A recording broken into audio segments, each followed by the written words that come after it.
All right, so it is Thursday, July 28th, 2016, which is terrifying, and we are here in Knox County, Ohio, with Eric and Kate Helt at Dharma Farm. I'm Jess Lamar Reece Holler, and this is an interview for the Ohio Ecological Food Farm and Movement Memory Project.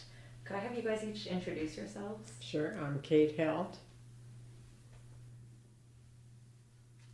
I'm Eric Helt, and we've been farming here since 1999. We both come from professional business backgrounds. This started as something of a retirement project 17 years ago, 1999. 18 years. And we're nearing the end of our active animal raising portion. We've raised sheep and lambs for meat, goats for meat, beef, broiler chickens for chicken, laying hens, and we still have about 30 goats and 30 sheep and 60 laying hens. 60 laying hens, something like that. I've always sold everything except for the goats in the local market, most of it through the village market in Gambier. We are not certified organic, although we've never used any. We've always followed organic practices, and I think sort of on top. Yeah, go ahead. And I would really consider us biological grass farmers. We go on beyond, I think we've gone beyond organic practices to primarily be feeding the soil and maintaining the soil and building the soil so that the soil microorganisms have enough to eat, which they make available to the grass. So we're very careful about not leaving land tilled and open in the winter. We use cover crops on our, because it's mostly grass. We do now, in partnership with Stuart Veach, a neighbor who is a certified organic grain farmer. We're raising organic corn, about 30 acres of organic corn, organic soy, wheat, and a crop of red clover between the sowed into the wheat.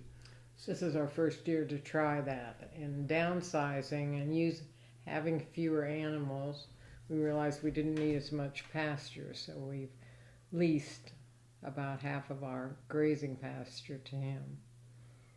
He's a local organic farmer who has huge markets. So we came here really for the experience. We came here for sort of the spiritual and physical experience of farming and to raise our own food. Anybody else can speak to the food issues, which are huge. And I'd say really, overall, one of the things that surprised me in the last 18 years is that we've added very few organic farmers in Knox County. I know the annually organic sales are up 20%, but for example, organic corn, which used to sell for $14 a bushel 4 years ago, is down to about $8 because of imports from Brazil. So we now have a world market for organics. We have no idea what these things are that we're importing, and neither does anybody else, but it satisfies the PR, and it's mostly a marketing, promotional thing. It's not, that's why I guess most of us have emphasized local. We have a large Amish population. They produce most of the locally produced food. Those of us English are sort of on the margins. We have people get into the business with high hopes, and most of them don't stay more than 2 or 3 years and sort of fade away. A lot of that, as an economist, a lot of that is that organic farming is undercapitalized. I mean, it takes a huge. We probably spent $500,000 of investments in this 92-acre farm. We're only able to do that because we have professional lives, saved money. I mean, we work the system too, if you like, in order to have that capital. And others who try to do it on the come, they're out of school and they just burn out. And the cost of equipment, replacing equipment, I mean, it's very inflationary. I mean, you see national data that the inflation rate is under 2%. Well, it certainly isn't for the inputs to agriculture that we use or conventional farmers use, or the cost of equipment or parts or repairs. All those people that are doing those businesses, live in a world economy and have to buy health insurance for their employees and what have you, pay the cost of running their businesses, which require trying to extract it from farmers, and they're to some extent able to do it with conventional farmers because they're subsidized. The row crop farmers, the corn, beans farmers get all the money. We have no subsidy here. There's no subsidy for livestock, which most people don't realize, and there's no subsidy for produce farming. So the Amish are able to do it because they work hard. They're excellent farmers. Their practices are constantly being adjusted to get better at what they're doing. If you go to a conference in the winter on biological farming or organic farming, probably 90% of the people in the room are Amish. And they're smart, and they don't expect big returns. I know we all make a joke, yeah, they have lots of children, and that's the way they do it. Well, a lot of them do have children who are involved, and that is a source of labor, but it takes a certain, they have less capital requirements. I mean, if you just don't have a truck and a tractor, in and of itself, is a huge savings. I read a English farmer, not from around here, who wrote when he took a look at his insurance costs and the cost of maintaining his tractor or tractors, I don't know, and his truck, and he realized that if he got rid of those and just had horses, that he would save about half of what he was spending. So, and the organic dairy farmers who are Amish are making good money. They're doing fine. So, but we don't, my point is that we're not, notwithstanding the 20% a year increase in the consumption of organic food, it makes it sound like there's a 20% increase in organic farmers, which there are not. Most of it's imported. Some are very large scale. As you know, we know the criticisms of the organic dairy farms in California, where the animals, stay inside all the time. The same with the poultry production. So it's possible. And I remember being speaking of OFA, at an OFA meeting in about 1992 or 3, before we had the farm, when we were considering the organic regulations. And I explained to them, I said, this is real simple, folks. What's going to happen is that these regulations will be co-opted by the big operators, and they'll be converted to be congenial to the mainline agribusiness food suppliers, which they had been, who have bought out the small organic producers and so forth, and they seize control of the organic farming, organic products board or whatever that is. I mean, to read that story is like reading the story of Wall Street. I mean, it's always the same. I said, that's what's going to happen, and that's what has happened. And everybody said, no, this is going to be small scale. We need this to standardize these. I mean, you look at OFA, which used to have one certifier. I don't know how many are on the OFA staff, 25? I mean, there once was one executive director, Sean, forget his last name, and one inspector. and now there are probably 30 on the staff. I think is the correct number.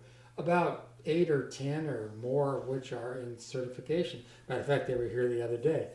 Fine, nice people, but they're dancing the dance along with everybody else. They can have their opinions on the side, but so we have a lot of organic imports. We have a lot of purchase of organic food processors, people who make kefir, and I can't think of the names of these, but they've all been bought out.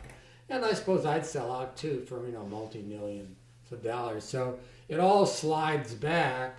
And the point I would make is that we're not getting more people. We don't have more people, except for the elites. I mean, it's like the 1%. Our market's largely Kenyon College kind of faculty, people who have an education that can understand these things and have the income to buy them. So the whole thing is sort of a ruse. It's not real.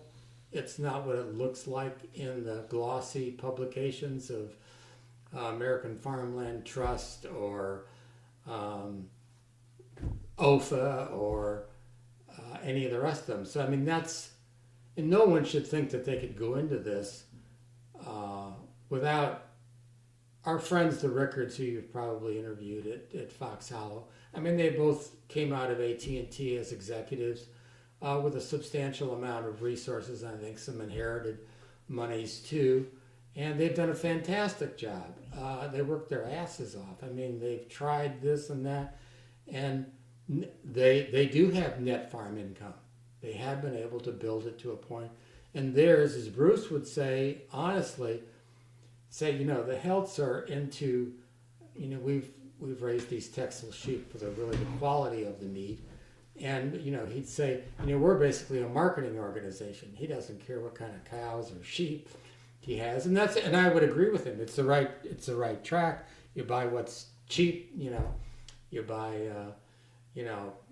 Jersey steers or whatever, something that's less expensive, and you promote, and they deliver in the winter, and they go to 3 farmers markets, and they sell in Gambier and Worcester and Mount Vernon, and they make a go of it, and they produce a quality product. I'm not, it isn't.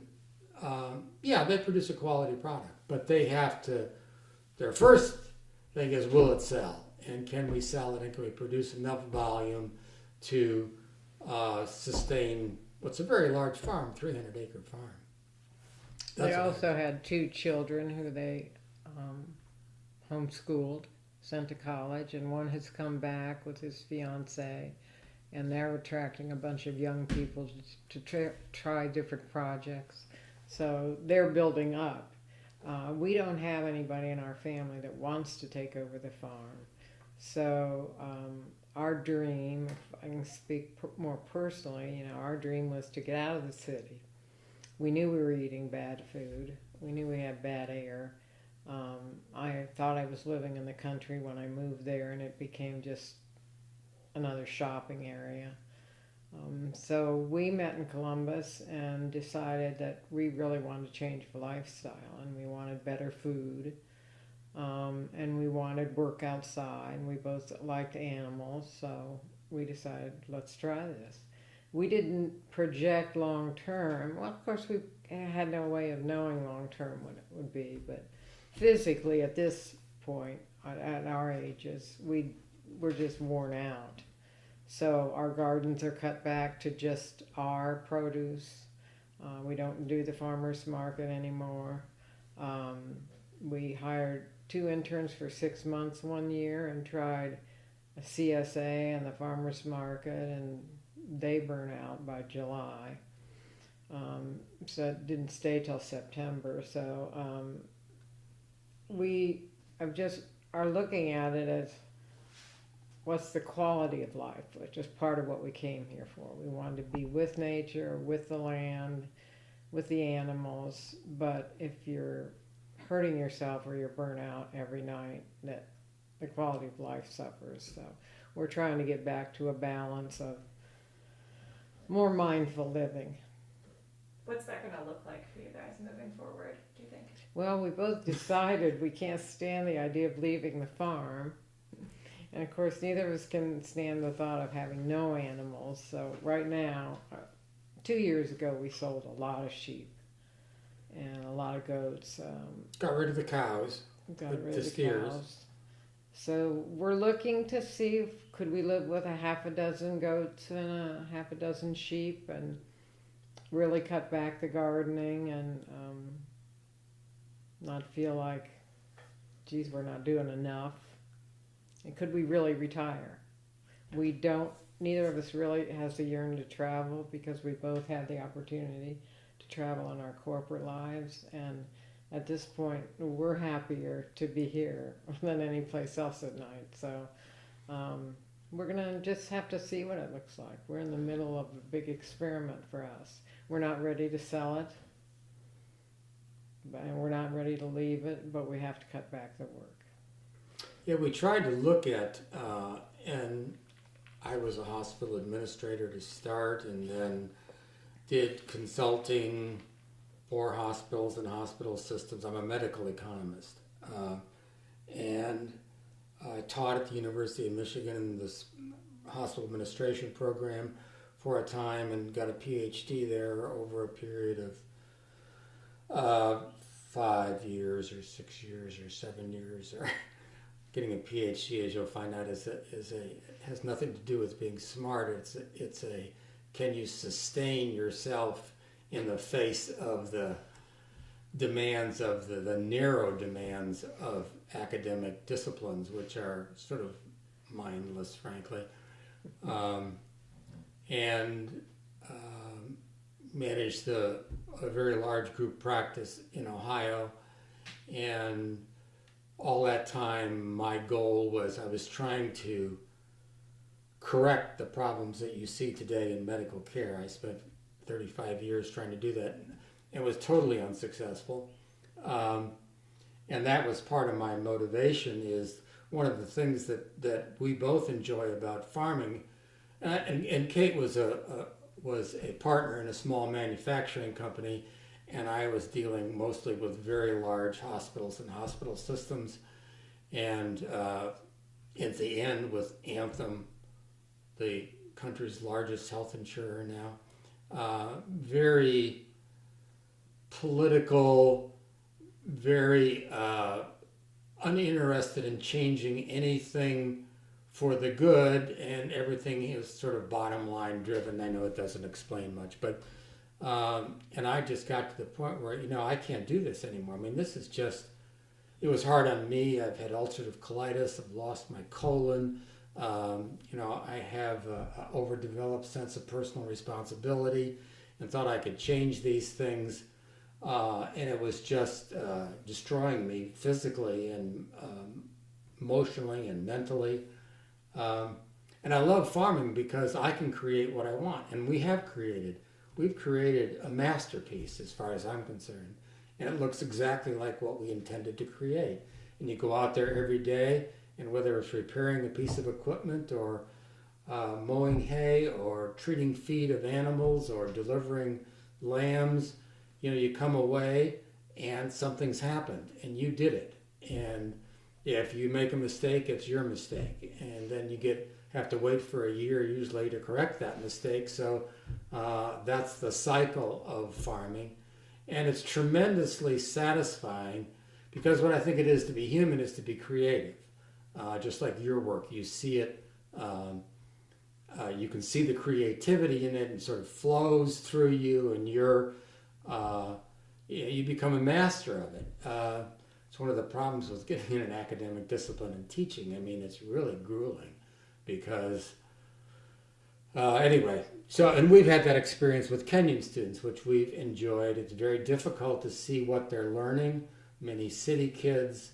I mean, I grew up in the 40s and 50s and worked at the gas station starting when I was 13 or 14.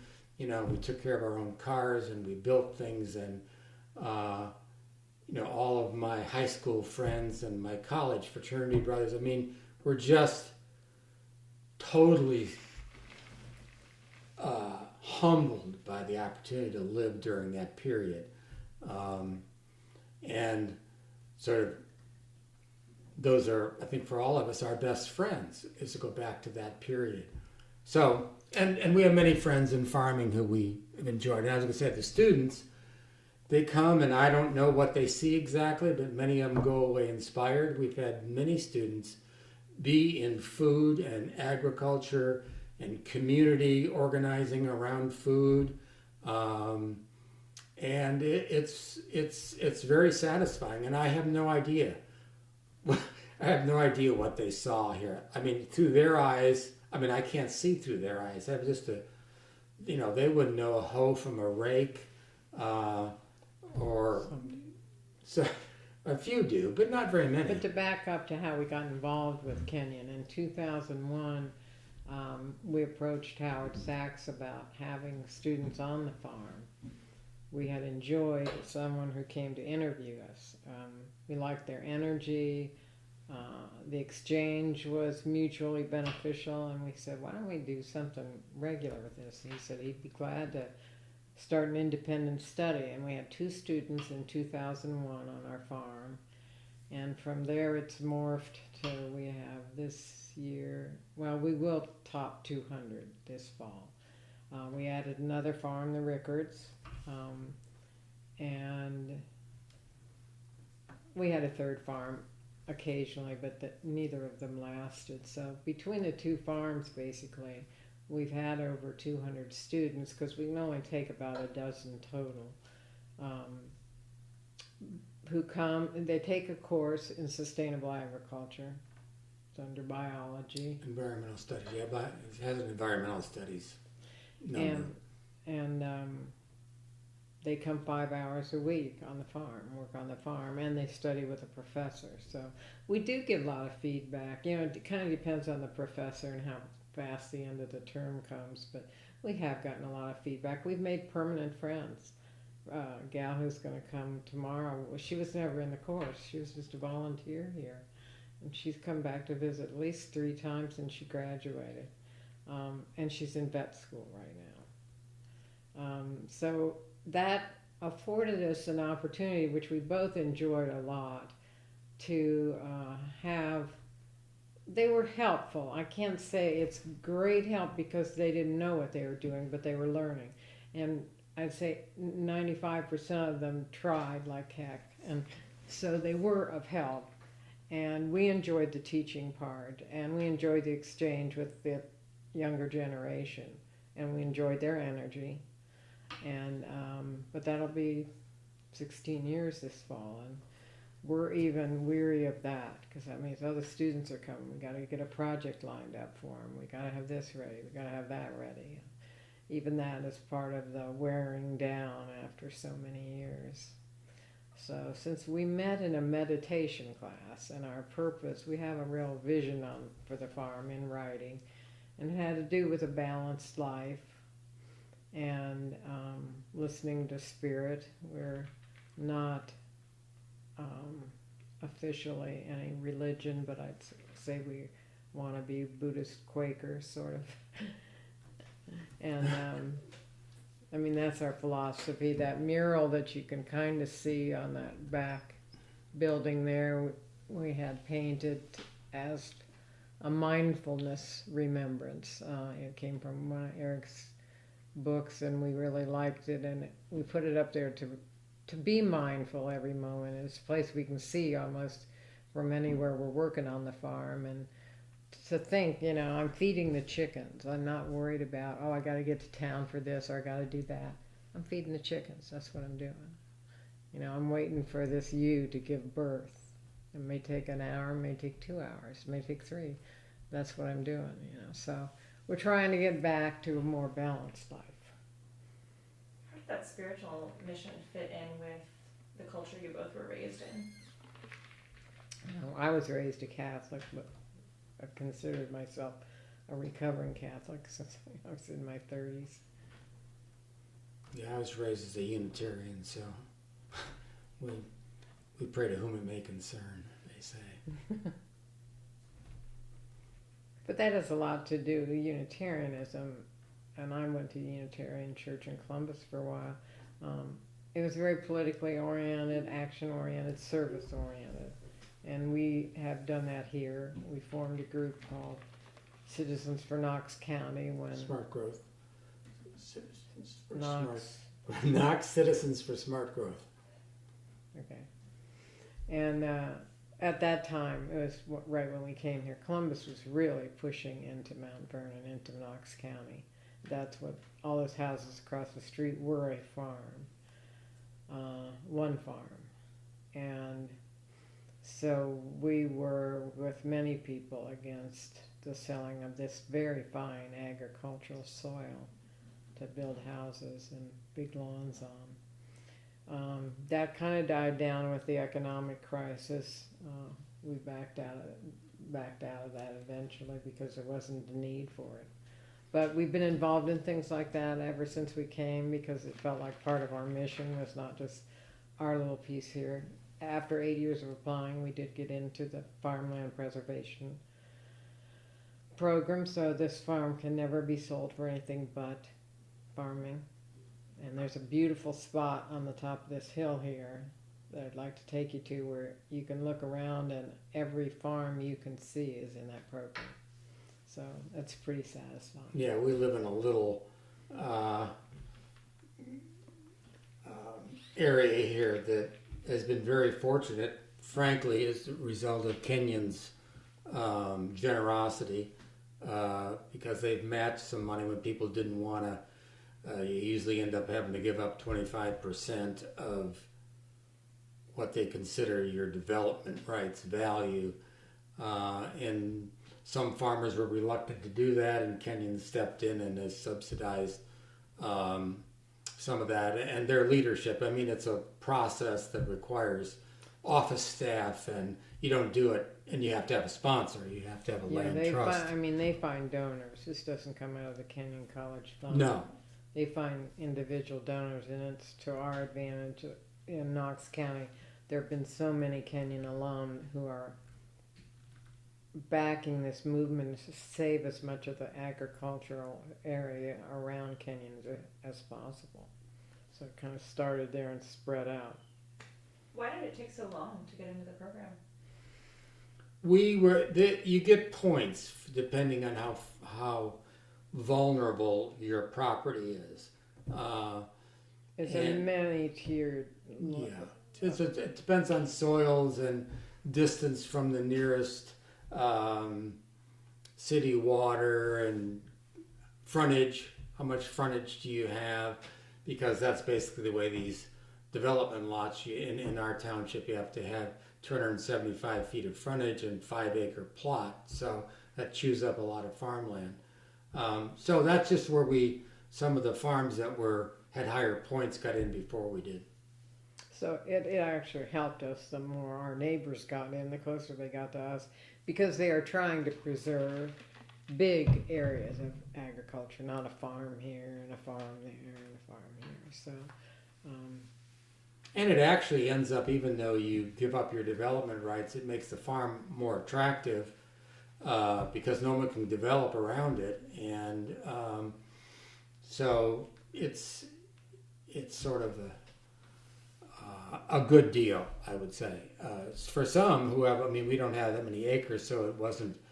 I'll tell you, it was $137,000. That's what it was, and we used the money to put in solar power. So our farm is totally run by solar. We're on the grid because we're in a net metering arrangement where we swap power back and forth with our co-op. We also have a gas well, so we have free gas. We have a 20 kilowatt generator, so we can produce.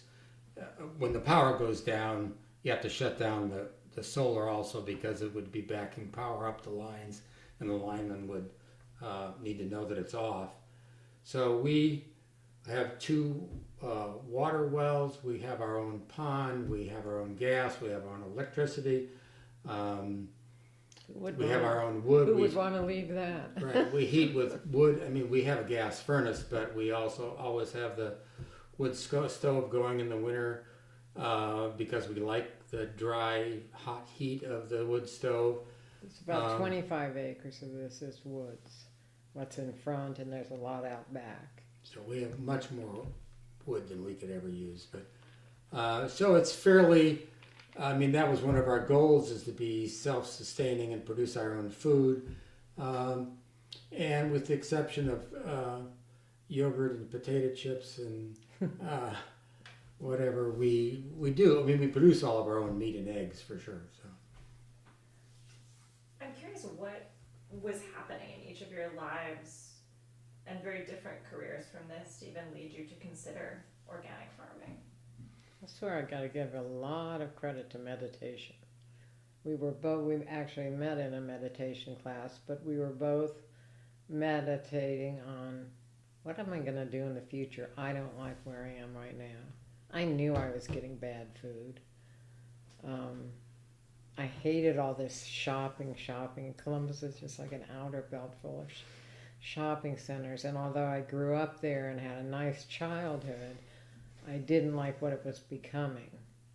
And Eric, for his own reasons, he had started a small business, but he wasn't satisfied with that. And he was meditating on the same thing as what's next.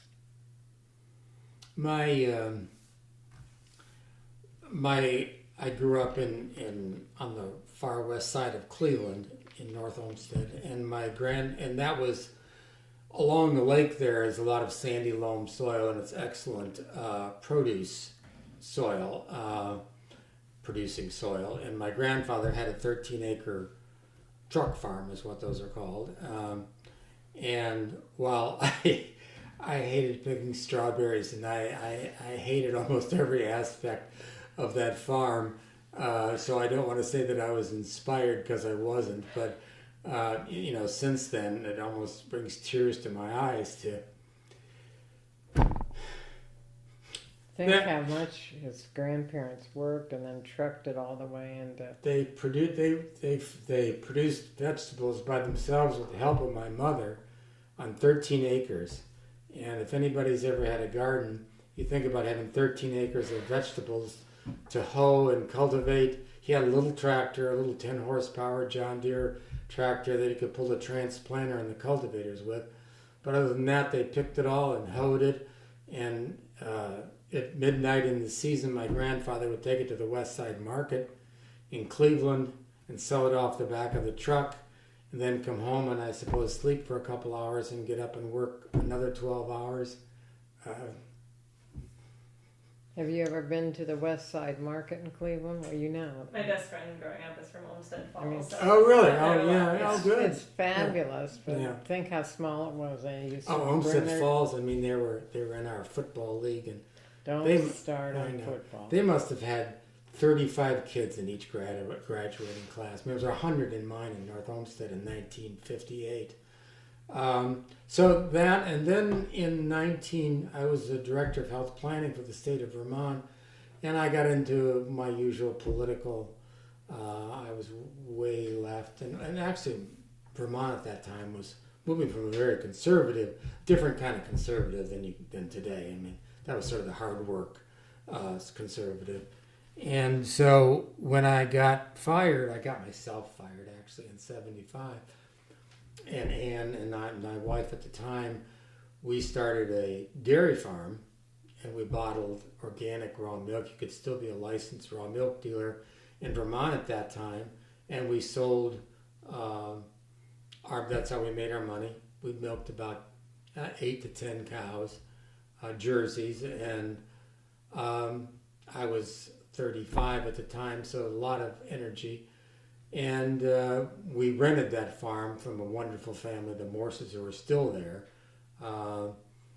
And so I did that for about 4 to 5 years. 5 years we had the farm. 4 years we basically ran out of money and energy to continue doing it, like many people that I cited earlier have. But we didn't really have the capital to build it into what would have been required. Because we had no other income. We had no health insurance. We just lived on whatever milk we sold that week. And dairy farming is one of the most And it was demanding. It's Confining very them twice a demanding. day, 365 And but a year. you know, the funny thing about it is that it's a rhythm too, and it's as there was a kind of camaraderie with it, because there was a lot of dairy farms around us. In those days, there were still, even though many dairy farms were lost in the early 1950s, the middle 50s, when bulk tanks, cooled, electric cooling of milk was required, and you couldn't use milk cans anymore, not for grade A milk anyway. So a lot of farmers went out, but there were many hill farms that were milking 5 cows or whatever. But still, around us at that time, there were small dairies of mostly 25 to 50 cows. And it was always really satisfying, because we would see all those people, and it's a very small community, to know that, somebody else tonight's having a case of mastitis in one of their cows too.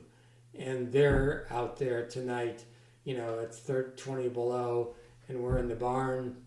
And but it's like here, the relationships with the animals are something that,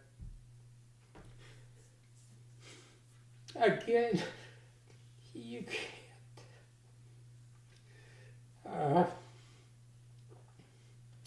can't describe or quantify. It's a relationship like with another person. And when we started downsizing our animals 2 years ago, we cried when they went down the driveway.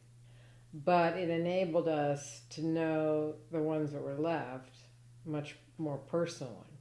And so that's why we're not afraid to get down to 6 of each, because it's fun to know personally whose back toe hurts, who's got scald, whose ear has a strange cyst on it. We can pay more attention to them, and it feels very personal. And it was at that time. It's a much better relationship than you have with human beings in the corporate world. It just is. Now, we're good friends with our few organic farmers around here, like the Rickards are good friends, and Tim and Jane Patrick up in Danville.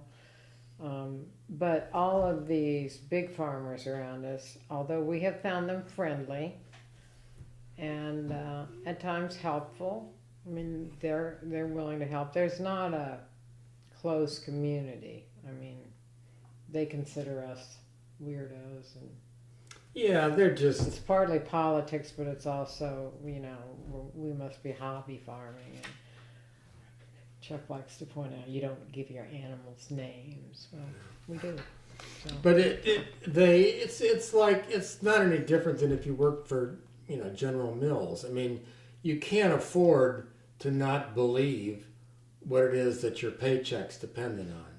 And so glyphosate and genetically modified organisms, they'll fight emotionally and ideologically and politically to continue that. But, if you had, a $500,000 combine you were paying off, and a $200,000 corn planter, and a $275,000 tractor, you'd be fighting for one more year too, because it's either the only thing that allows you to farm 2,000 acres is glyphosate. What are you gonna do? Weed it? Our organic farmer, he's probably up in the 700-800 acre, and he takes a lot of cultivating. They burn the weeds in the corn with propane gas. They have techniques for doing it, but takes a lot of passes over those fields to keep them productive. They're never weed free, but a lot of the other guys with the herbicides aren't weed free anymore. But take this parcel along our driveway, which is rented to a guy who we see twice a year. He comes and he does no-till. He no-tills it in there, zoom, zoom, zoom. He has the guys from the farmers co-op come out and spray it with his glyphosate, and we see him again in the fall with his combine. That's it. That's husbandry. That's husbandry of the soil today. It's obvious where it's going to lead to. And that is our big objection, and one of our biggest disappointments here toward the end is we think of ourselves as stewards of the land. And when we see all this around us and realize they not only don't care, they defend this use of Roundup, and they're not seemingly concerned about the future of their kids and grandkids and the food they're going to be eating, the food they already are eating. So that's disappointing to us. I guess we thought we'd find more people sensitive to those issues, and certainly at OFA you do, But I mean, so you don't have a relationship with your neighboring farmer. First of all, we got houses on 5-acre lots across the street on the old Horn Farm, and Kathy Hawkins next door, she rents to Stuart Veach, the same organic farmer we have. And this guy, as I just mentioned, comes twice a year, and he knows who I am. He's probably terrified that he's going to get sued because I'm going to find glyphosate in our creek water and in our soil, and at some point the whole thing is going to shift to where we can get a leg up legally, politically on this. But it's certainly far, far from happening now. As a good friend of ours who's been the organic, the sustainable agriculture guy at Kenyon, an ex-farmer, very bright guy, he knows these issues. And he ends up buying most of that sustainable local production for Kenyon from, all of it actually from Amish. But he and I, we came here, we were going to have a co-op that would process, we'd build our own broiler packaging, we'd get the facility going, and then we'd have a co-op brand. And when we looked at it, I remember sitting out on the back porch 15 years ago, I sort of ran the numbers on this. We'd probably have to produce about 1 million chickens to, make this viable.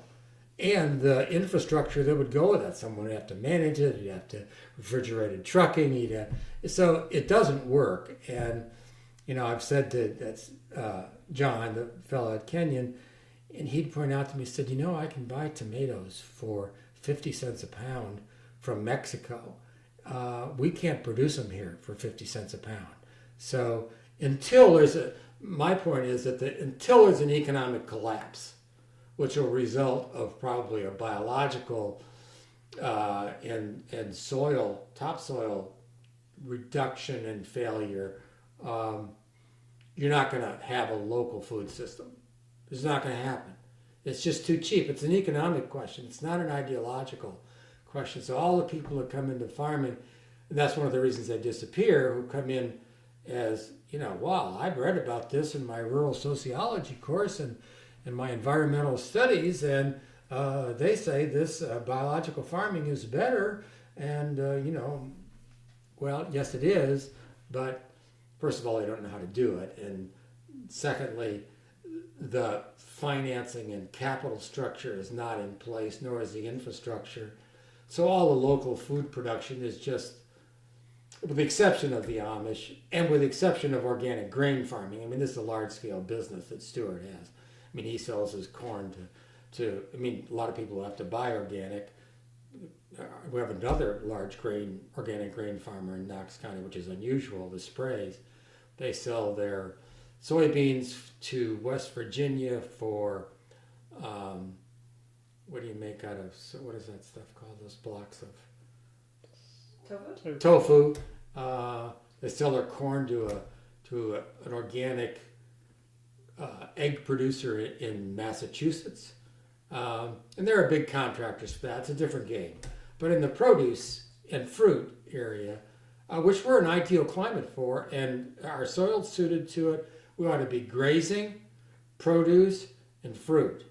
Okay, we have a little bit of land that's suitable for row crops. Most of it's, they farm it now and the topsoil's running, it will be gone, just like southeastern Ohio. It's gone. And once it's gone, it's gone. You can't make topsoil. You can make humus and organic matter, but you don't make topsoil. It comes from water grinding down stones and minerals, okay? So it's not coming back in the next few thousand years. So it's I think the economic dimension of it is underappreciated because it's so easy to understand the food, health arguments for it, which turn into essentially ideological arguments, which causes positionality between the organic and the conventional, and all that underlies that. It doesn't recognize that you can buy tomatoes from Mexico for 50 cents. And when the salinization and the topsoil and the water's gone in California, it will make a big difference, but we've already seen the production shift to other countries, particularly Mexico. So the whole Imperial Valley of California might go bye-bye, but that isn't the end of global sourcing of, and even now, as I've said, organic, quote unquote, whatever that means, production. So until there's a collapse of conventional farming, it's not going to happen. Sure. How did you guys feel about this when you started out, when you met and planned this out almost 20 years ago? Well, he was more, had no farming background whatsoever, and he was more aware. He was already connected with OFA, and he was more aware of the issues than I was. I had to learn it as I went. I thought we could, well, here are the numbers. So when you do your taxes at the end of the year, you include farm depreciation in that calculation, as well as your expenses. And we expense, we expense everything that's related to farming. We don't use household. So we, on our tax form, our expenses with depreciation is around $40,000 every year. Our gross income from the farm has been as high as $20,000, and now it's going to be dropping down to more 15, and then soon 10, and then 8, and then so we pay, if you want it on an accounting basis, we pay $20,000 a year to farm. And with that, I'll have to admit we never count the food that we eat. So let's say we get $5,000 worth of food. And so maybe we only lose $15,000. Now, we're not losing anything. I mean, the farm, we think is worth about $1.2 million for a buyer like us. Okay, I mean, the local farmers aren't going to buy this for $1.2 million, but somebody who wants to leave the trading desk in New York because they've had the same experience that we have and want to get out. I mean, they have that. I mean, that's not a lot of money. So we have an asset that's appreciated in such a way that our net worth is probably still about what it was when we started. And we brought more, so we've spent savings, but the savings have been, the $500,000 went into the farm, and it's now reflected in the sale price to a particular kind of buyer, someone who graduated from Kenyon, and lots of people have $5 or $10 million. Yes, many. Those are the 1%ers, but there are a lot of them. There are at least 300,000. But the going rate, right? 3 million. There's 3 million of them. 4,000 to 5,000 an acre. So. Yeah, we haven't overpriced the acre. That's only at $6,000 an acre, which is, we've had farms not as nice as ours or as good a soil as ours sell for $7,500 an acre. That was unusual, though. I'm just telling you. I want Right. to emphasize what She's the conservative. Our contact at Kenyon with the land trust, 4,000 to 5,000 acres is what people are getting for it. And I have 6,000 in there, my 1.2 million an acre, 92 acres. And, whatever it is, so it's $1 million. So it's $1.4 million, so whatever. But, if you sell it, then, you got to move back into, now, housing in Mount Vernon is very inexpensive. I mean, you can buy very nice houses for $150,000. Big houses on nice streets. So the cost of living in Knox County is considerably lower, probably half of what it would be in Columbus. It's not, just a few percentage points. So we could move. Look, but like, what are you gonna do when you get up in the morning? Go for a walk? I'd rather fix the tractor. You guys are doing this, it sounds like, deeply conscious of the fact that your previous lives that you moved on from kind of are supporting you to be able to do this, and you don't feel like it's necessarily a sustainable economic go of it that a young person should jump into. Correct. It is not. We try to tell our Kenyon students, it's not. Unless you can find a few really good fertile acres and can afford, what do they call them, the tunnels. High tunnels, so you can have an extended season. No one should give a thought to it with less than $100,000. Can't be done. It cannot be done. I mean, you can do it for a few years. You'll run up your credit card and you'll bust your ass, and you'll have rundown buildings. You'll have roofs that need to be replaced that you can't replace. We've done this exercise several times with the Kenyon students. We said, okay, let's say that you just graduated and you feel that you could, and you were going to buy 5 to 10 acres of open land. Okay, there's no house.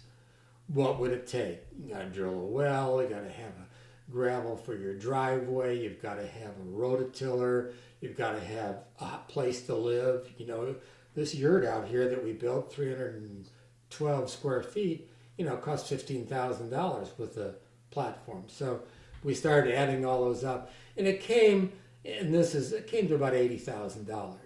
So, and some of that stuff's going to fall apart and have to be repaired. So that's where I got my $100,000 figure, and I think it's pretty solid. So, I mean, but kids could do that. I mean, they've got parents that are sitting there for $50,000, for $250,000 for a degree. I say, tell your parents before you go, give me the $250,000, and I'll go out here and buy my 10 acres, and I think they could make a go of it.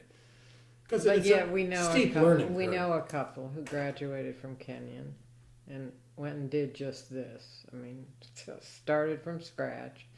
Bought in upstate New York, which is smart because the New York City market is booming. But it also meant having to truck stuff to New York City all the time. Anyway, they spent, about 10 years? Yeah, they probably did last 10 years. I think they lasted 10 broke years. up the relationship. They just had a big thing. big feature on the Kenyon Alum magazine about them.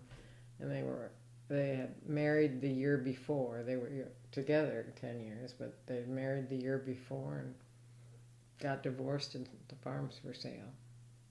So there's a lot of additional cost to trying to do that from scratch. How do you guys feel looking back at your decision to make a go of this year? We're proud of it. Oh yeah, I'm 100% satisfied. I'm still sad every time we have to sell animals, but I understand because I have advanced arthritis in all parts of my body, including my spine, and I just can't help with things I used to do. And Eric can't be doing all the animal work and all the haying and all of that. I mean, I still find plenty to do, but it has to be lightweight. It has to be non-stressful on my joints. So that's a disappointment, but that's life, and in the Buddhist sense, I think we're finding what it is to grow old and how everything is impermanent and how you can love it, but you're going to have to let go of it at some point. It's not. That's the hard part. It's not ours. It's we've been the stewards of it, but at some point we just have to let go and say, well, we're proud of what we did, and it certainly fed us spiritually as well as physically. And if I'd known what I'd have to do to help a lamb give birth, to have a ewe give birth, which is sometimes my arm halfway up her vagina, I'd have probably said, no, I can't do stuff like that. I'm just not strong enough. I do it, and I think it's a great honor. It's such a joy to pull a lamb out that's stuck, that would otherwise die, and she probably would too, the mother. So we've had a lot of joys along the way. I think we have no real regrets except, damn, our bodies get older and they start to fail us. And that's probably one of the big lessons we're supposed to learn. I was going to ask you guys about that because I think you mentioned when you were discussing meeting at the meditation retreat that I think you were seeking better food, but also kind of an embodied experience. But now you're talking about this kind of other realization about embodiment. Yeah, oh no, this is big. This is really big because so I said when we looked at, this is just in the last few months, we've been giving serious consideration to selling the farm, and I was looking at how you set up a website and where would we advertise to get these city people who might want to just replicate our experience. I mean, it'd be a pretty good deal for them since we spent all these years getting it to this point. They could just take off from here. I mean, they wouldn't make any money either, but they wouldn't have to build all this fence and put in water lines and so forth. And it's very hard for me because I'm a doer and I'm a perfectionist and I'm demanding on myself and other people. And all of a sudden it's, like hurting my hand out there this morning. I'm going, geez, I used to push this gate up without any trouble at all. And and it's funny, I had a doctor's appointment this morning with my family physician, who's a good friend too. And he was talking about his little 10 acres that he has and how it was bothering his back to continue to go out there and have to mow and so forth. And he said, well, what he's done is sort of pulled in to everything closer to the house, concerned about things closer to the house, and which is really by what we have done. I mean, I'm much more interested in the flowers, spend a lot more time on the flowers this year than I ever have, and I've mowed it. I haven't gotten to the point where I can leave weeds out. I mean, it's not exactly weeds, but I've had to mow, and I probably would continue, but I have equipment that it's not a big deal.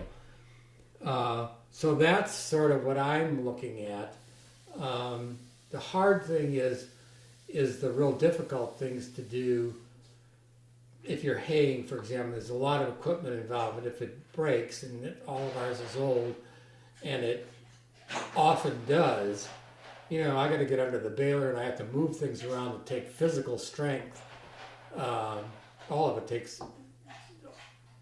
And what happens is, interestingly, that I never imagined, is that you get scared. You wonder why old people have so much fear. Well, the fear I have is I'm going to get stuck in a situation where I don't have the physical ability, or I'm too tired, or I'm mentally fatigued, and I can't get myself out of the situation. Like someone, with a walker who's afraid they'll fall if they're alone.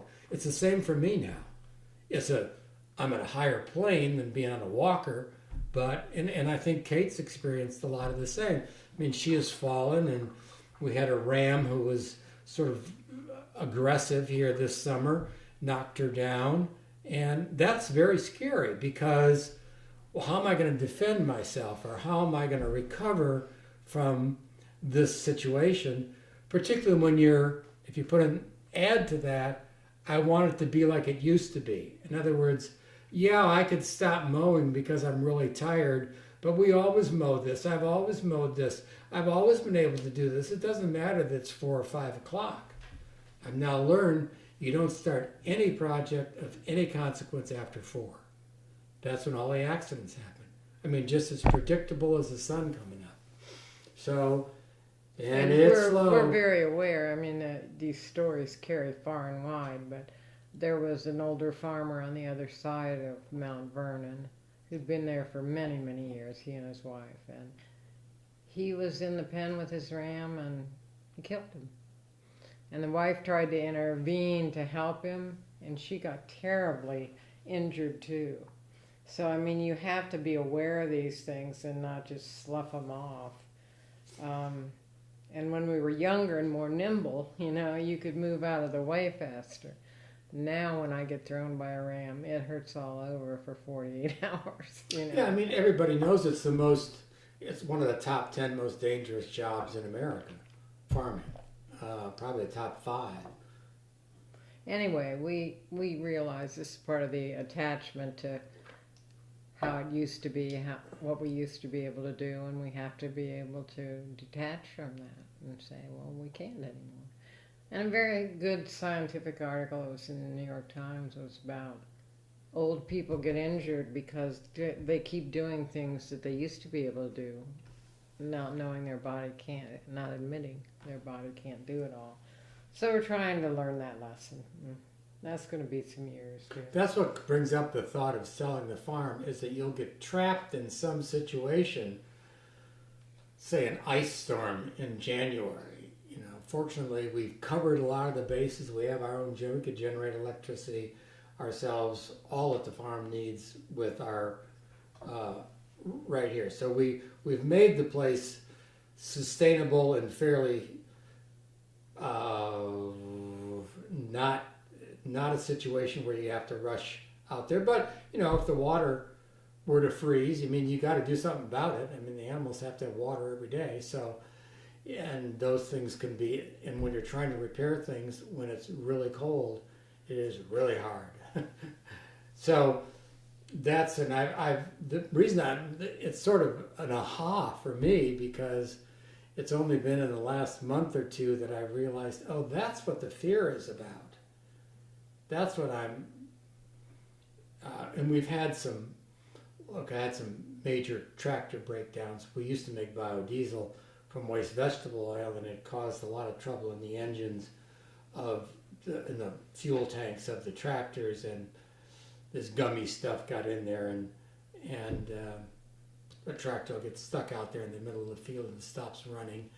Well, how do you get it back to the barn? And fortunately, we have a very good friend, the fellow who built these cabinets, as a matter of fact, a great guy, Charlie Mantell. And Charlie is an old timer, and he's Jack of all trades. Jack of all trades, and just a wonderful human being. He would come anytime. He would come in the middle of the night, and I told him, when I've run into some problems, I kept trying to fix them, and I finally had to call Charlie, because he's 61, but he could still, I can't get a hold of stuff and rip that off here, and we'll get at this down in here, and bolts that you can't get off, he can get off. So I told him, I said, okay, from now on, instead of me trying for 2 days to fix this, I'm calling you right at the beginning. And he's delighted to come, and he always complains I pay him too much, and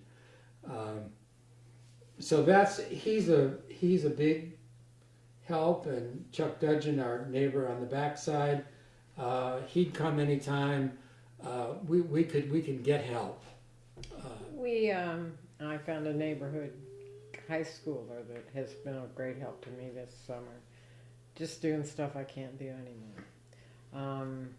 And she needs the job too, so it works out. And we did go through a phase midway where we thought about hiring a full-time manager, and we were going to try him out and set up the yurt more year-round for him, and then if it worked out long-term, we would replace that yurt with a year-round building.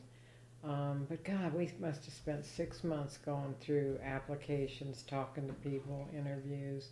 We finally found a great guy that we really liked, and he really liked it. But when he went home, he accepted the job, but when he went home, his parents and his uncle, who had their own business, revealed some health problems that they hadn't made him aware of, and they really needed him to stay. And so he said he was like 33, so he'd done a lot of organic farming and woofing and things along the way. So he said, they've been there for me all my life, so I need to be there for them now. And it's a good thing that he didn't take it. That wouldn't have worked.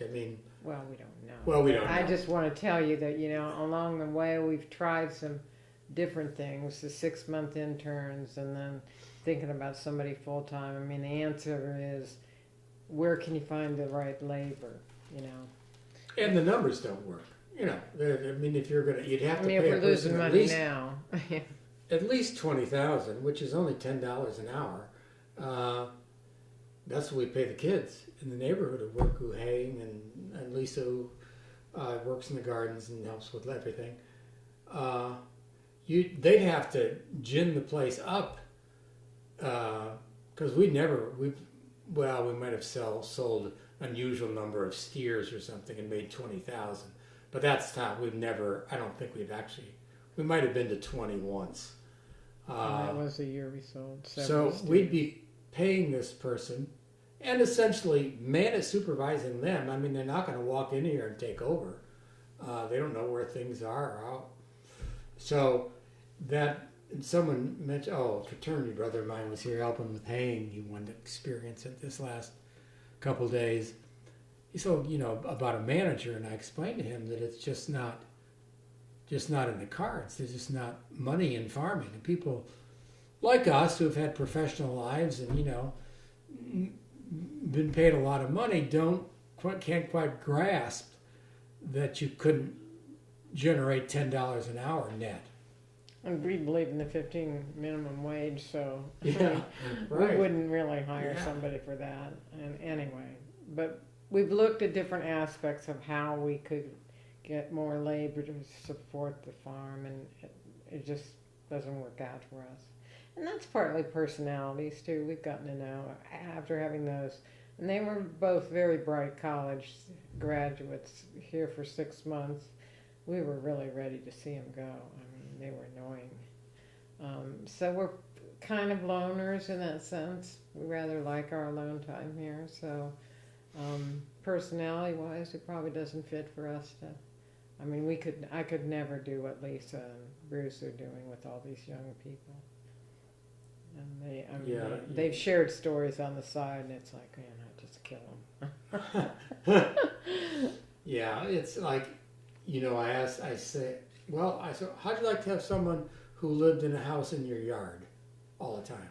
Comes in, knocks on, those kids used to come in here to cook, even though they didn't have a stove. But anyway, it was, once I remember I was so mad at the boy. I said, this is the worst summer of my life, or of my time on the farm, and it was.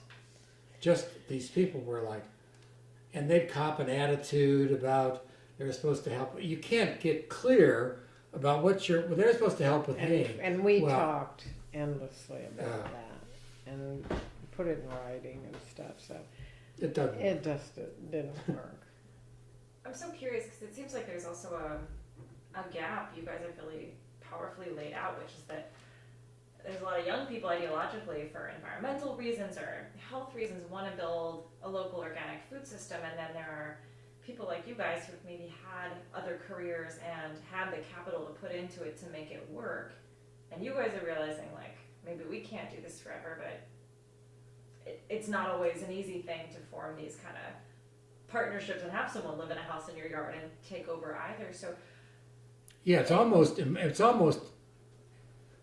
it's close to impossible to have it work out the way you envision. I mean, you can, like the Rickards, you can hang with it and they come and they go, and this one's gonna, I just decided I don't want to travel. I mean, his own kids, we can go to Bermuda we're gonna go on vacation for 2 weeks. Well, here Bruce and Lisa are gonna be the backup. I mean, they, I don't think we should talk about that. No, we shouldn't. And their deal. That's true. Sorry. It's But anyway, yes, I think that's my core message. I mean, we could talk about glyphosate and on 90% of the soil, and it is killing people, but it's not the core issue. The core issue is it financially doesn't work, and you can't learn. And this isn't labor. This is an extremely intellectual and skilled and spiritual and focused work. We're two very focused people. We can produce. Conceptually, we're smart. Mechanically, I'm good. Business-wise, we're good. And so we have all the inherent skills.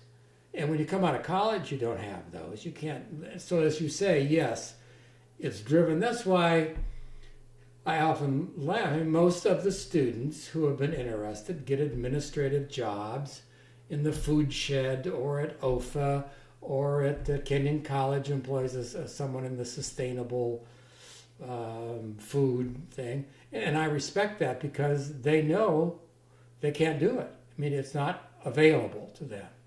How that becomes made available, well, it's going to get angry at the U.S.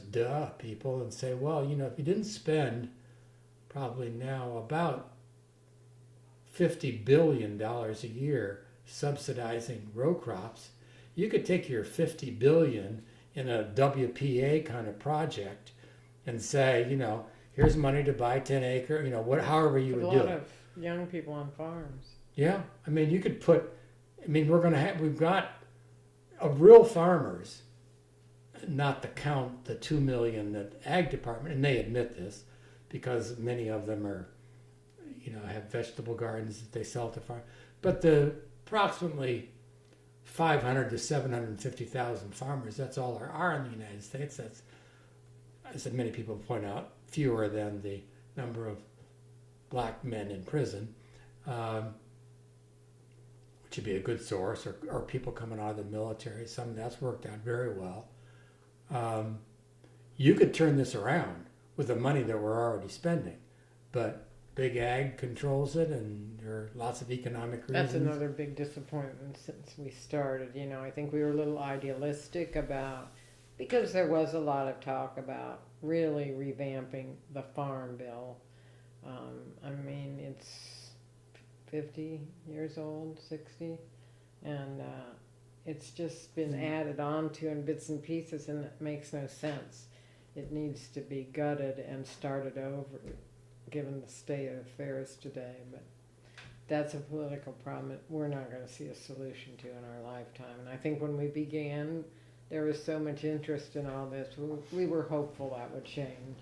Can you guys tell me a little bit more about those early moments, and whether you were too idealistic or not? But I know, Eric, you said you were involved with OFA before you guys started. What was the climate like back then in terms of the system people did think was possible, even if it's not? Oh, that's a good question.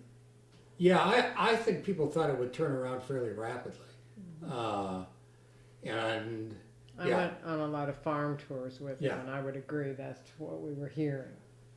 Yeah, and a lot of us were most of the people that were, like Tim Patrick, who's an excellent, he sells to restaurants in Columbus, and he's a professional produce farmer. He gets different varieties, and he knows what's selling and what color of eggplant's going to do better. And he's a mechanical engineer, actually, and he inherited that farm. And, he was active in the beginning, and nobody's active anymore. Who everybody's dropped out that I know of. Now, are there young people there? Yes. But I'd say the falling away since the 90s and maybe to around 2000, 2005 has been pretty dramatic. Now, funny thing is they wouldn't say that. There are more certified organic farms, but that's not, we aren't doing what we envisioned, okay? Yeah, there are more people fiddling around with it, yeah, true, and but we're not a potent political force. No, it's not. It's zip. State or federal. It was co-opted in the sense of I'm from Ann Arbor, and the anti-war movement, and the Black Action movement, the women's movement. That's when I was there. That was a movement, profoundly intellectually powerful and profoundly focused and unrelenting, with an expectation of revolution. I don't know what the form was going to be. I don't know. We thought it was, but the same thing happened there. It got, okay, well, we better have some courses on Black power, and let's start an African American studies department. And so all that stuff gets drained off, just like it did. We've had they've been calling from the USDA. Oh, can I interview you about same subject? Your organic marketing. So it just And that just is spiritually draining. I mean, you can't. I mean, I just got tired. I was on the board of. Oh, I remember one of those urban sociology ding-a-ling things down at OSU, and they had an executive director of the urban rural something or other, and they had people. Well, I started to bring up what the issues were, and I was soon gone. Well, they wanted to talk to me. Yeah, I was a PhD, and da-da-da. Well, you didn't. I mean, because it can't fit in that model. I mean, soon you're going to be called on it. Why are you not doing it? Okay, here's what's needed, and I don't mean you personally, because, I mean, you know that you have feelings for this and can see that would be the ultimate outcome is that, you'll stop doing interviews at some point, and it's not a criticism. I appreciate what you're doing. And so I got thrown off that board. We tried to do, Well, I mean, again, that gets back to the fact, and that's a national problem, that too many of the universities, you probably read about the guy who was so outspoken at USC and lost his job. He got it back. Oh, Berkeley. Yeah, I mean, he had a little grant. He had a little grant, and he did good work, and yeah, he discovered proved a point. But their problem is that the universities have taken so much money from Dow and Monsanto and all this that they can't let that stuff out. They've been co-opted. And it's like we have lots of good older faculty friends at Kenyon, or acquaintances, and I know what they're doing. I mean, they know they've got to take more full-pay students because, they want to retire. And for them to retire from Kenyon College, even though it's the oldest private college in Ohio and been here for almost 200 years, it teeters. I mean, they're going to have to play. I often wondered why are there no, well, there were a couple. Why are there almost no Kenyon faculty in our Citizens for Smart Growth group? Well, they're tenured and all that stuff. Well, you've got to play. You've got to play because your retirement, to make it simple, depends on it. Okay? You can't go out. You can't go outside the boundaries. And Kate's heard this story lots of times. And I finally realized as a hospital administrator, just like I did with lots of my young physician friends at Michigan, your medical students, we started a chapter of the Medical Committee for Human Rights, which is originally provided the medical care for the civil rights movement. So it goes back a ways into the 50s. And, I'm going to be a radical family physician, community, and I was going to be a radical hospital administrator. Well, like you might have thought Barack Obama was going to be a radical president. Well, a president or a hospital administrator or a college faculty member is a thing. It's a thing. It has boundaries. You go outside those boundaries and you're gone. Or Barack, you say, why didn't he stand Jimmy up? Carter. Right. Barack, why didn't you stand up to the military? Of course, a surge in Afghanistan is an absolutely stupid and unworkable. There's a zero chance of working. Why didn't you stand up to him? Well, because there are quid pro quos. There are.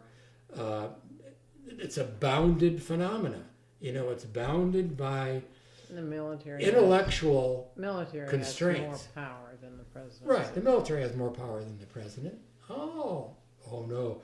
So anyway, you're waking up. I'm waking up now. How do you guys deal with that in your own lives, though? You drop out. You just don't go to meetings anymore. I used to be on the board of what was that called? Innovative Farmers of Ohio, and we used to go to OFIT chapter meetings and order our seed through that. And it's good. OFIT does a great annual conference for someone who's just getting started. I mean, it's inspiring. There's no doubt. I'd send anybody, but they don't tell they tell some of this story I'm telling, but not all of it, because you can't say it's impossible. what you folks out in the audience are thinking about doing, unless you have capital. And then if you have capital, you could make it. You better be pretty smart, and you better be pretty focused, and you better have a lot of physical strength, and you better have mechanical skill and know about soils and biochemistry. And if you don't, Eric had a nephew that we considered as a possible down the road when we're too old, and we had him over here several times.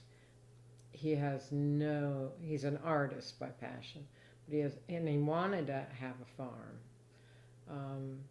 but he has no mechanical skills whatsoever and doesn't want to. I mean, that's what made him realize, I'm never going to be a farmer. I can't.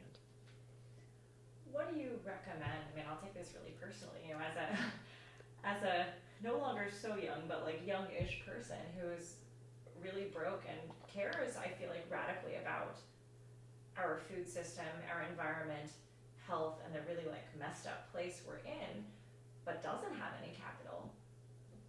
What do you recommend for the like probably lots and lots and lots of people in this position who are thinking we can do something about it and are maybe resisting co-optation, maybe playing along with the system? I'm a PhD student. I feel like I'm, not making big bucks, but walking both worlds. Do you feel like people should just give up and buy the 50 cent a pound tomatoes from Mexico? No, we don't. I mean, we're just old and worn out and kind of cynical. We also can't tear ourselves away from the convention coverage. I think like a few of you haven't followed her because you won't get on Facebook, but like a few of our Kenyon graduates have gotten into positions with either labor unions or other national organizations that are working hard in Washington for change. And I honestly do think there's a chance the Dems and the Republicans have both broken their parties this year. So that system looks vulnerable again, and the chance for change looks possible again. If I were 20 years younger, I'd get back into it. Because like Eric, I used to be in Young Dems, and we used to pass out flyers and work for local candidates and state candidates. But I think young people, and we've told our students this a lot, we expect they're going to be big poobahs somewhere. They'll be involved in decision making and so forth. And if they just get a grip on this, they can help make a change.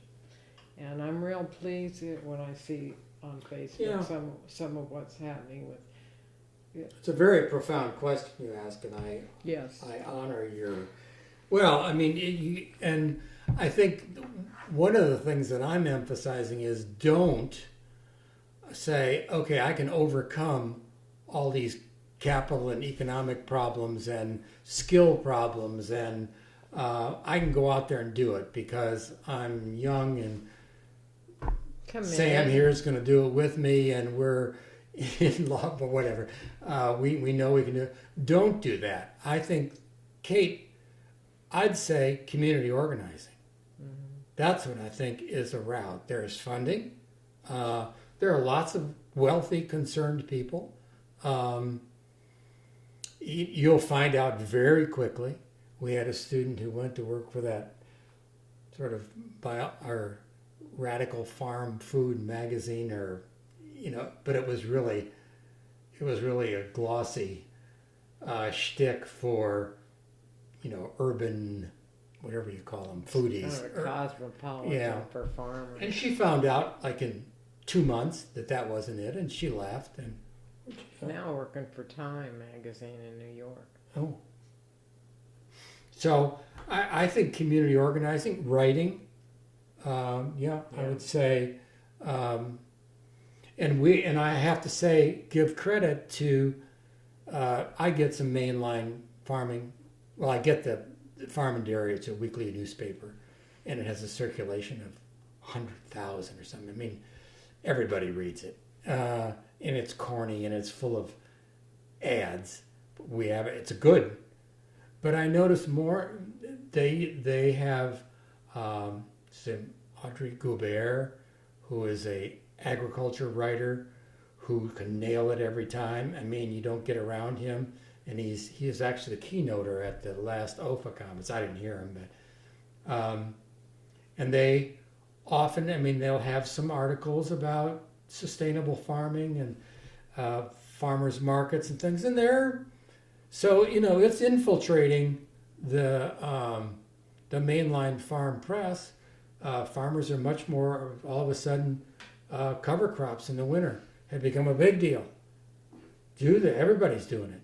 Not everybody, but it reached mainline because it'll increase your productivity. It'll save topsoil, green manure, and all of a sudden, boom! So it was like an explosion of people doing this. Please don't take from us that it's futile.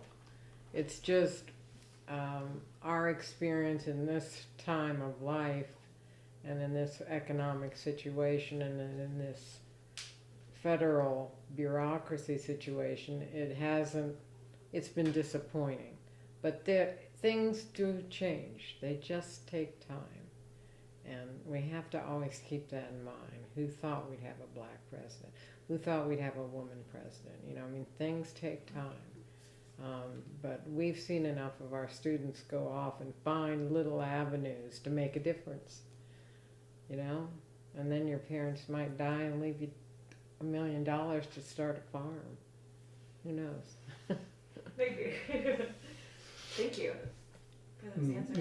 No, it's a very good question, and I think it's one worth and it's one we don't want to. We don't want to leave you with that impression just by telling our story, because we still take Kenyon students, and we still hope they'll make a difference. And anything we can teach them about how it's working and not working is a chance for them to, and lots and lots of them, write back to us. Look what I'm doing now. I would never have done this if I hadn't been on your farm. That's pretty gratifying. That's awesome. Do you guys have a couple more minutes, maybe? Yeah. Mm-hmm. I did want to ask you. Let me go to give me a pause here Sure, for that.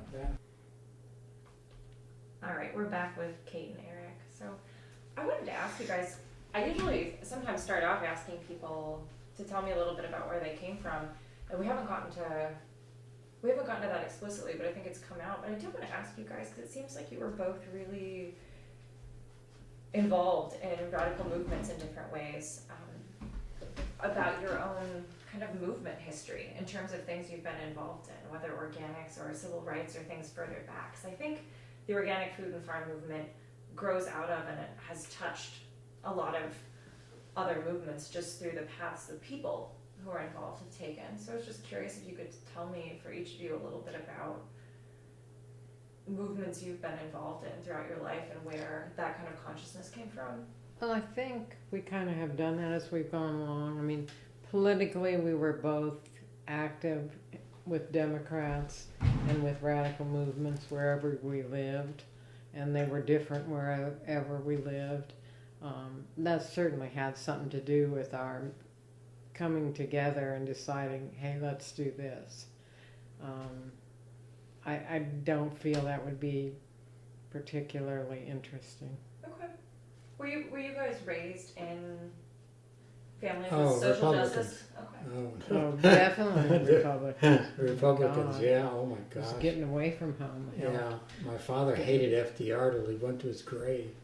But You know how it is. You leave home, you start listening to the whole story, and you make different choices. I think one thing that's interesting about our past is that since we were both from Ohio, and Eric has lived in more places around the United States than I have, because I did most of my business life was in Ohio. Part of it was in Texas for a few years. But we both came back to Columbus. We ended up back in Ohio, and we looked at different states and areas where we'd like to farm. He never fell out of love with Vermont. And we looked at places where we'd have a longer growing season. But we kept being drawn back to this area, and my sister read to me something from one of her Buddhist books that where you're born leaves a footprint on your soul. And we kind of wondered, if we didn't end up back here for more spiritual reasons than just this is great soil. I have sort of a funny story. I went to Purdue as an undergraduate. I loved Purdue, and I was president of the Sigma Chi fraternity, and I was president of the Interfraternity Council. I was a cheerleader. I was an Ayn Rand disciple. Ew. Yeah. And then I went to Michigan. Okay. And then I was an Army officer. And when I went back to Michigan to be on the faculty, which was in 67, yeah, I got involved with the anti-war movement, and I was like, whoosh, I just flipped and 180 degrees, and I couldn't get enough of the radical movement. And I went to Vermont that way. I was still that way. When I dropped out to farm, I've always, and then after the Vermont farm, which was about 1980, I got involved with what do you call those? You don't know what EST is, Werner Erhard and EST. Anyway, these were training programs, sort of, what we call human potential movement, sort of. I don't know what's comparable to it. Kind of like Esalen? No, well, I've been to Esalen, but no, yeah, I suppose that kind of thing. There was a training and enrollment, and you go for this 2 weekends, and it basically drew me because these were people. The focus was your intentionality is everything, and you can create it, and it ends up sort of backing up on me also that everything's your responsibility. And I went there and I was a trainer for some of these programs, and then left and then I had to be a sort of a straight line. I was 40 about that time, and so I had to make some money. And so I got into the consulting business, and I knew, because I was a Michigan graduate and they infiltrate all these hospital systems, I was connected. So, and I sort of dropped the radical part, just straight line financial. Everybody else said I was a visionary, so these are more future planning. Where should we go? So I did that for until we came here, or until I dropped out again. So I had in there a 20-year period, where I was making good money, and then when we came here, I dropped out and became a radical again. That's sort of what it looked like. I mean, well, you dropped out of EST long before. Oh yeah, I was involved with that. That I thought it was a godless cult, as I called it.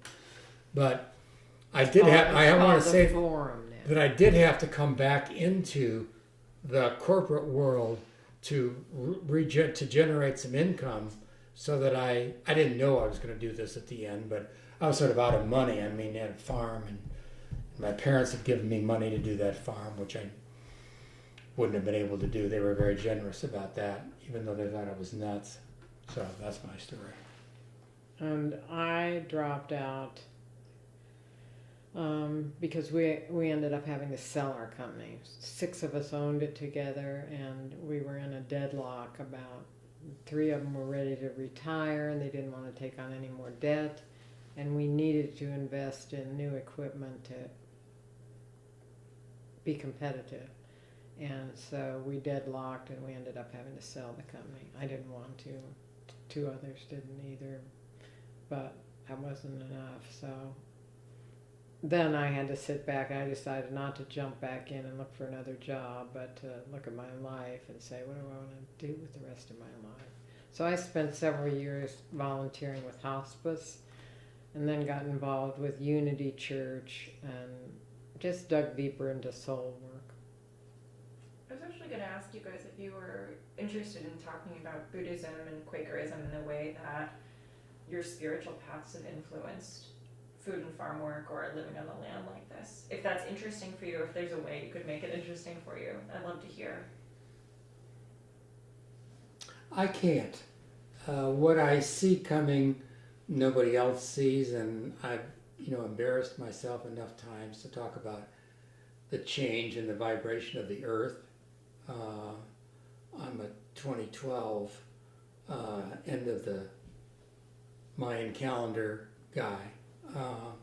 I've read channeled work for 30 years, and some of the early work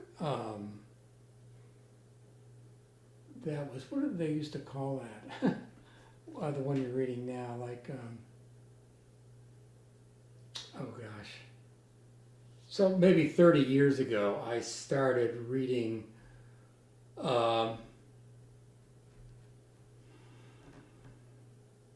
where we came from as a planet, and Krishnamurti was an early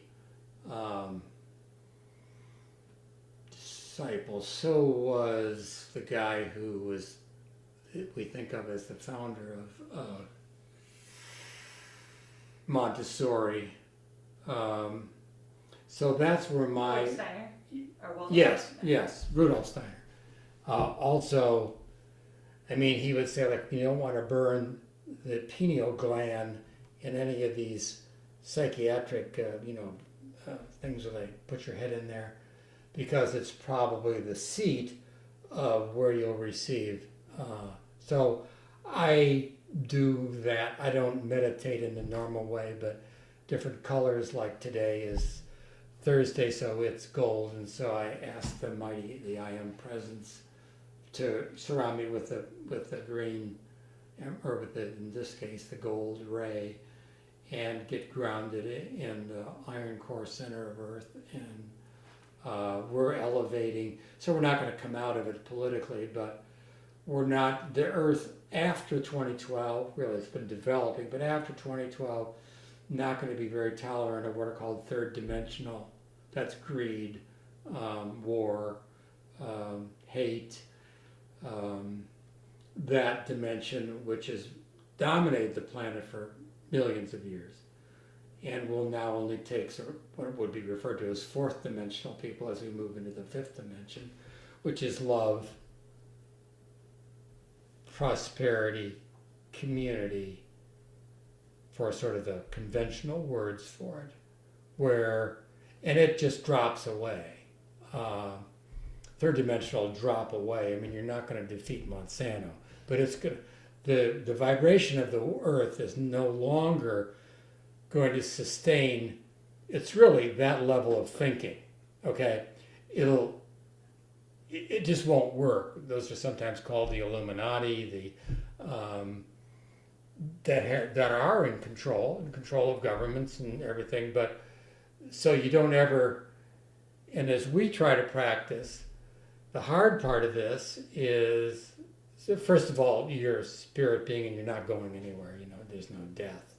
You just drop this body and move to, so back to a light being, and you either get reincarnated, or if you've finished your karmic path, then you'll take on some other role in the universe that's non-physical in the earth sense. And I'd say that I'm at the level of certainty about this. And I'm more at the level of uncertainty. Yeah. Unity is a non-denominational Christian church, and it led me toward a lot of adult studies, which led me to Thomas Merton and some of those earlier mystics. And mystics, good word. Yeah. That led me to Buddhism. I would actually go to Unity and 1 hour on Sunday morning, and then head down to KTC, the Buddhist. I think it's the only organized Buddhist chapter in Columbus. I'm not sure about that, but anyway, I found a lot of good teaching there, but it led me deeper and deeper toward meditation being the answer that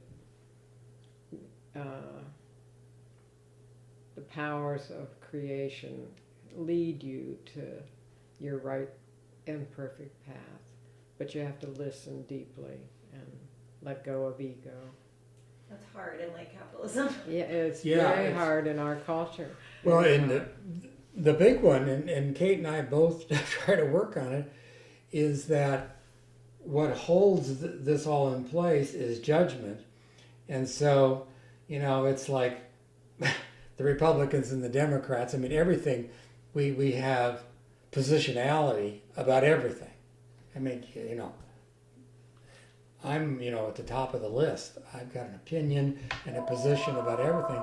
And yeah, one of the reasons we decided essentially to not go to Vermont, which I would, it was like so supportive. I can't tell you how much I loved it. And it's, of course, gotten more liberal, which probably means it's gotten more positional. I don't know whether it's, in those days we were more hippie. We were hippies, Here's my guess too. Yeah. You were part of the Morse farm, Yeah. and you were very accepted. I don't think the old Vermonters think so much of us younger generation coming into their sacred space. In a sense, I really got along well with the conservatives, but that's where the right and the left meet around back. But So that's it. He's come to a place of certainty, and the more I meditate, the more I just know I don't know.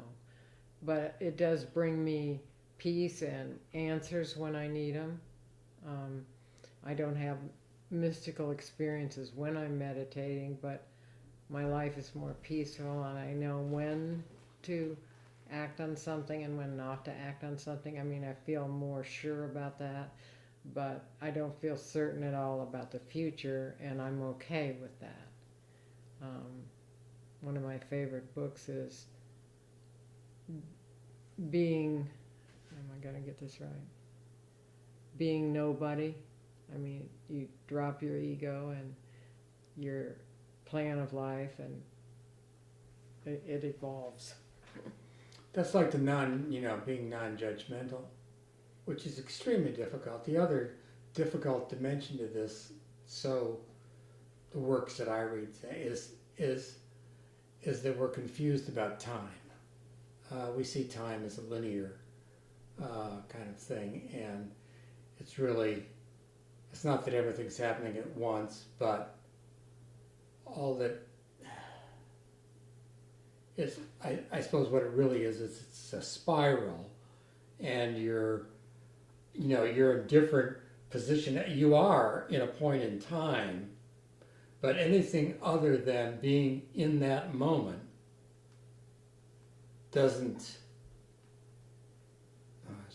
is a concept. That's the only thing there is that.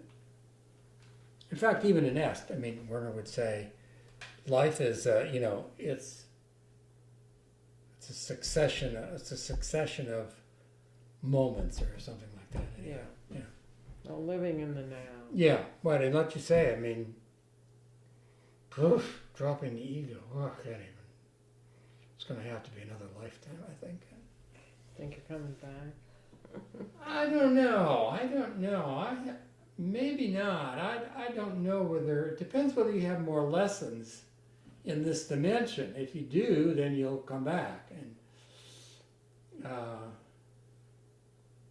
but I don't know. I don't know. Maybe it'll be an angel. Who knows? We admit we don't know, We don't and know. we're okay with that. Yeah. What's it like trying to reconcile these the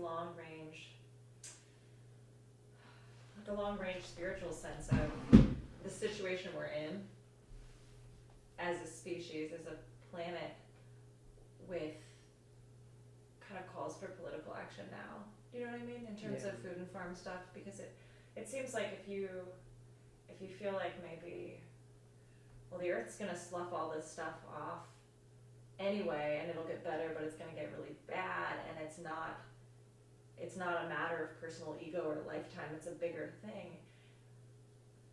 When I think that a lot, it becomes difficult to look at personal action Yeah, Oh and how yeah. that fits in. very Mm. definitely. Yeah. I think. Oh boy.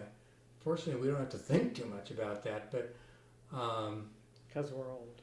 yeah, I can see from your point of view, it would be. Very good I question. mean, what the guides would say is, don't watch the news. This is irrelevant. I mean, this is not what's evolving. So, in a certain sense, you could forget about all the topsoil is going to be gone in 60 years, and because that's another judgment, holding something else in place.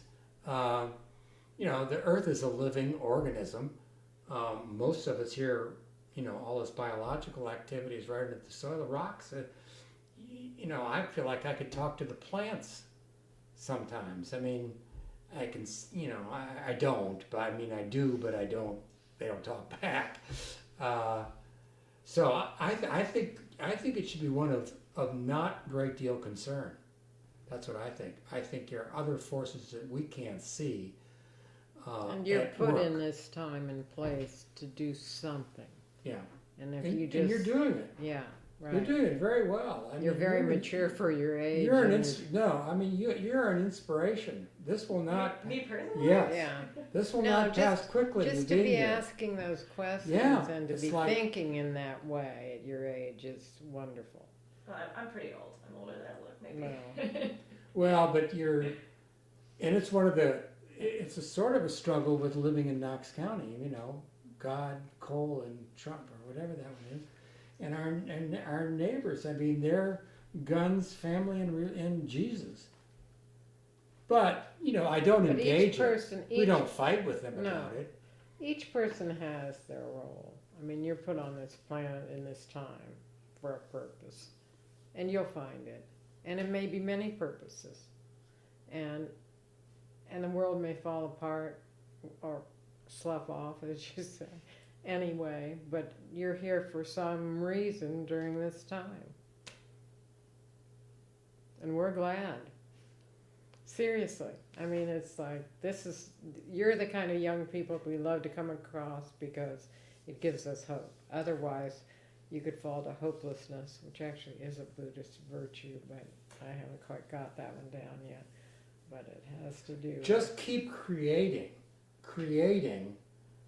whether it's intellectual or artwork or fixing the tractor or planting things.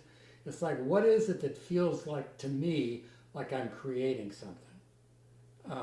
That's what it is to be human, I think. I mean, in our sort of worldly context, we got other. But so you're just following. Now, I don't. And you're listening to inner guidance when you Yeah. can go up against the ones that say, wait, stay here, get this, you'll be further ahead. Further ahead in what? Money, Materials. better jobs. Yeah. Better- Good luck with that one. Better jobs are doing what you want to do. Exactly, right? That speaks to your heart. Yeah, yeah. The times in my life already when I've let it all go and had no safety net, not knowing what's going to happen, miraculous things have always happened. Really? And the times when I'm living out of fear, and I think we have so much of a culture of fear everywhere. None of those things happen anyway unless you really, truly drop everything and are open. But it's hard. Right. It's very Oh. good. It's hard, but it is the answer. It is the way. There was a cult called The Way. But it is important to know that you have a purpose, and it's okay to not know exactly what it is right now, but to keep following your guidance. I am curious. I'm loving where we've gotten to in conversation, and I'm curious if you guys feel like with the young people you've interacted with from Kenyon, do you feel like there is a reason that so many young people are drawn to organic farming, the food and farm movement, the land, environmental activism at this moment in time, even if it's not economically viable Right. for us to try to have a 100-acre farm? Why do you think so many young people are coming into this, even being raised in the suburbs? But I mean, we've had kids from New York City many times. I think they've had good educations, really good high school educations. Lots of them have been on farms for a semester in high school. So I think they're rich kids. So they've had good educations. these are the issues of the day. Lots and lots of them have terrible food allergies and are aware that all this chemical stuff, processing of our food is a problem. I think that's why they are. I think it makes no sense to them what they see in suburbia or and I think this makes sense particularly as you raise your vibration and you see, well, that's it. I mean, how could it not be it? How could, I mean, all this life, biological life in the soil, all this beingness of the earth, you know, and that it's pulsating, you know, it breathes, has a much longer respiration cycle, but, and I think you get picked up by that. And so you can't put your finger on it as it's ideological or that's a good career for me, but like you just get sort of drawn to it and you got an explanation of how you got there, but that's not how you got there. They certainly looked at a lot of colleges before they chose Kenyon, and there's some reason they picked out in the middle of nowhere. I mean, they want to know, what's all this about? Some of them have never been on a farm in their life. And they don't even know that's part of what drew them to Kenyon, but it did.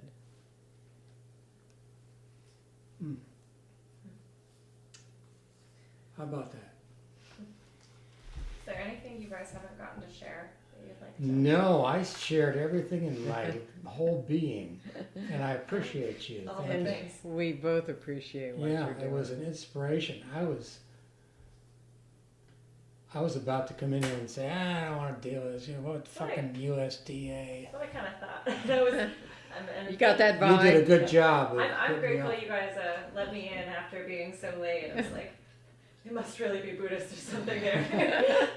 they're not mad at me yet. I thought, you know, what There's the no fuck, she's such- 2 hours later, 3.5 hours, I 2.5 told hours him late. you've been calling. You were very responsible about it, and you set it up very I nicely. tried. Yes, but you did. Thank you guys so much for sharing so openly and being real. This has been really powerful, and I think adds a perspective that hasn't always come across in the interviews. As a folklorist who works on food stuff, often things can get really celebratory and just kind of like raw yeah. what is, and I think Yeah. that's not necessarily what's needed or what's No, real. it's not what's needed. It's It's not not what's what's real. real. That's a basic message. I mean, even our Yeah. friend Tim Patrick, who we brag about as this great producer and everything, he has a hard life. I mean, it's just a hard life. He's got 2 sons, and they may or may not have any interest in continuing what he's building. things at the university. Absolutely. So thank you. Thank you guys so Oh, much. good. Well, this I will not. Oh, we've had a delightful time. We're just finishing up. Yes, it's hard. She's No, an we're good. inspiration. Yes.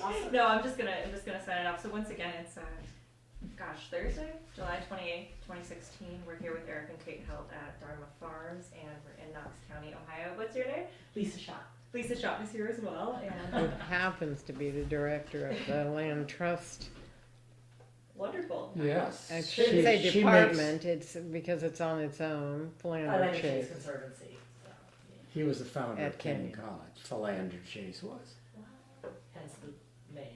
I actually had that written down in my notes. I'd read up a little bit before, and I was like, "What is this fascinating thing?" So Yeah, I'll tell you sometime. yes, She's the absolutely. head honcho there. Wow. Yeah, she's right next to the president. Exactly. He never does any, he never does anything without her. He actually is your boss. Oh, he's your boss now? He is my boss. Oh, wow. Well, thank you guys so Yeah. much for Well, Thank thank you. you. sharing with You us did a today. great job. You're an inspiration. And you Yes, should take- you are. She was, let me get all the way to fifth dimensional being. No, she's that's where hopefully we can end up there. So thank you guys. Yeah, I'm gonna be great.